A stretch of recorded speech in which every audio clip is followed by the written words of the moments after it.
Will there be a school in the future? It's a good question to ask. That is a good question to ask. Yeah. Will there be schools in the future? I don't think there will be classrooms in the future. Yeah. I think that will come down. Yes. We'll have open learning environments with a variety of places for different modalities to occur and so forth. And I think, will it be schools or not? I don't know. I do think we'll still have gathering places. Yes. And I think they'll be for two reasons. One, there is a custodial job that's very important that schools play for parents, which is keeping them safe. Keep my kids safe and in a loving environment. And I do think we're fundamentally social creatures.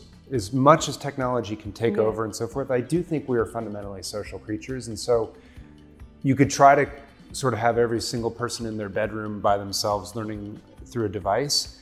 And I just don't think it would work because the engagement and sort of there'd be something missing. And I don't think it would work. I think people would rebel out of it. And so I think we would gather back. But I do think schooling will be a much more free-flowing sort of environment. You can learn in, you can learn out. We'll recognize learning wherever it occurs. We'll know how to give you credit for it, so to speak.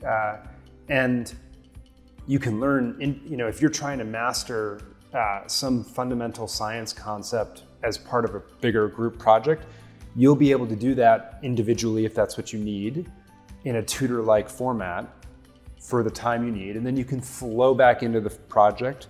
You can flow into some tutoring with, maybe it's one of your, I was gonna say classmates, but that's probably the wrong word, one of your peers. And the adults will be there in very flexible and fluid ways. I think like the way we staff schooling will look different as well. Like we can bring experts in and mix and match human capital, I think, in very different ways. To support a much more flexible, fluid learning environment. Yeah, and I think there will be the Uber for tutors.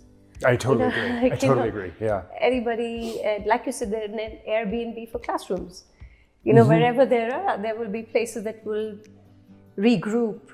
I've been dying for this. Right? I've been pushing entrepreneurs in the United States to create the Airbnb of Let's announce schooling. it, and if anybody does it, we get a cut. There we are. Telling you, That's the challenge right now. The Airbnb of schooling. Yes. We want to see the Uber of tutoring.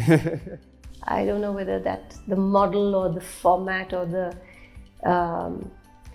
kind of setups that we currently see. Like there has to be a brick and mortar school, and it has to be in one place, and it has to serve a certain sort of catchment area.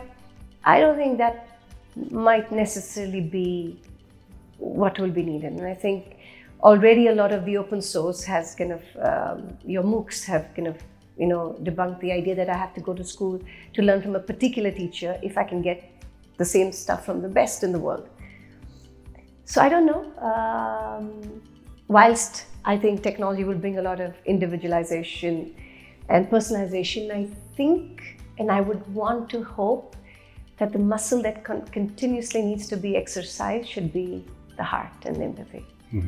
I think we're living in a world where compassion is a crisis. So I think somewhere, I wish for that to continue. My wish would be that it starts first with the heart, then with the mind, and then together it serves a larger piece.